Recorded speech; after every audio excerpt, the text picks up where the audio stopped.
শিশুর অ্যাগ্রেসিভ বিহেভিয়ারের সময় কি করা যেতে পারে? অ্যাগ্রেসিভ বিহেভিয়ার হতে পারে ধাক্কা দেওয়া, কামড় দেওয়া, কোনো কিছু ছুঁড়ে ফেলে দেওয়া। এই সময় আমরা শিশুকে কিভাবে ট্রিট করতে পারি?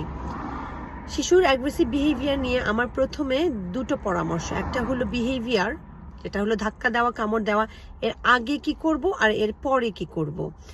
প্রথম ফোকাসটা হতে হবে বিহেভিয়ার যাতে না আসে। সো 95% টাইম আমরা চেষ্টা করব বাচ্চার যাতে বিহেভিয়ার না আসে, বাচ্চা যাতে কামড়ই না দেয়, বাচ্চা যাতে ধাক্কাই না দেয়। আপনাকে মনে রাখতে হবে একজন শিশু যে কিনা হাসি খুশি, যে কিনা ব্যস্ত, যে কিনা হেলদি, সে কখনোই এই ধরনের বিহেভিয়ার করবে না। আবার বলছি, একজন হাসি খুশি ব্যস্ত শিশু কখনোই এগুলো করবে না।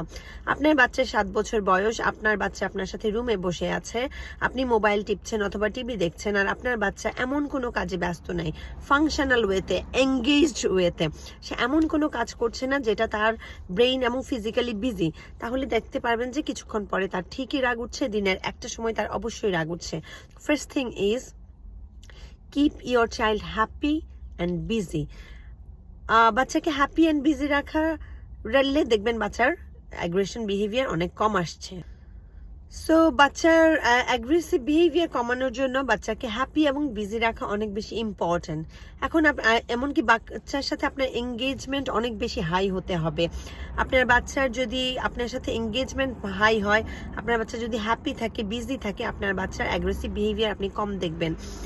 এখন আপনি বলতে পারেন যে আমি নিজেও ব্যস্ত থাকি, আমি বাচ্চার সাথে কত বেশি এঙ্গেজমেন্ট করব, কত বেশি বিজি রাখবো, কিন্তু দেখেন একটা প্রবলেম বিহেভিয়ার যখন আসে এটা অনেক ডেঞ্জারাস থিংসের দিকে চলে যায়। যেমন আপনার বাচ্চা কাউকে ধাক্কা দিল, সে পড়ে গিয়ে ব্যথা পেল, it's a dangerous thing. So আপনাকে আপনার বাচ্চাকে বিজি রাখতে হবে।